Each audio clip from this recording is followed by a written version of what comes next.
Le fabricant de l'iPhone pourrait se lancer dans la production de voitures électriques. Foxconn s'apprête à modifier considérablement sa chaîne d'approvisionnement et son orientation stratégique en misant fortement sur le marché des VE. C'est Young Lee, donc président et patron de Foxconn, qui a donné dans une interview un aperçu de l'orientation future de l'entreprise. Il a souligné l'importance des véhicules électriques en tant que moteur de croissance de Foxconn dans les décennies à venir. Tout en souhaitant la paix et la stabilité entre les deux nations, il a également reconnu la nécessité de se préparer au pire scénario entre Pékin et Taïwan. Enfin, entre la Chine et Taïwan, du coup. Foxconn a déjà commencé à déplacer certaines des lignes de production, en particulier celles associées aux produits de sécurité nationale de la Chine, vers d'autres sites, tels que le Mexique et le Vietnam. Ils anticipent, c'est bien.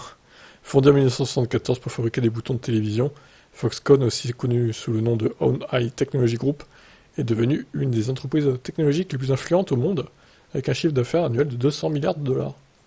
Réputée pour fabriquer plus de la moitié des produits Apple, notamment les iPhones et les iMac, Foxconn est également un fournisseur clé pour des entreprises telles que Microsoft, Sony, Dell, Amazon. L'entreprise avait connu une période compliquée l'année dernière, puisqu'elle avait connu une vague de démissions massive sur la ligne de production de l'iPhone. Un autre problème est que Foxconn se trouve coincé entre les deux plus grandes économies mondiales, Taïwan où se trouve le siège, et l'un des points chauds potentiels des relations entre les États-Unis, où se trouvent les laboratoires de recherche de l'entreprise, et la Chine, où la plupart des usines de Foxconn sont situées. En s'engageant sur la voie des véhicules électriques, Foxconn pourrait bien vouloir atténuer les risques potentiels associés à la dynamique complexe entre US et Chine.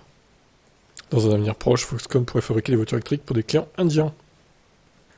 Bon bref, on a compris l'idée quoi. Donc, ils vont sûrement fabriquer des voitures électriques. Alors, à court terme, je sais pas, mais au moins à moyen terme, quoi. Le temps qu'ils organisent tout ça et qu'on voit ce que ça donne entre la Chine et Taïwan, du coup. Parce que bon, si ça commence à monter en pression, ils vont être un peu en sueur chez Foxconn, je pense. À voir. Je vous laisse commenter.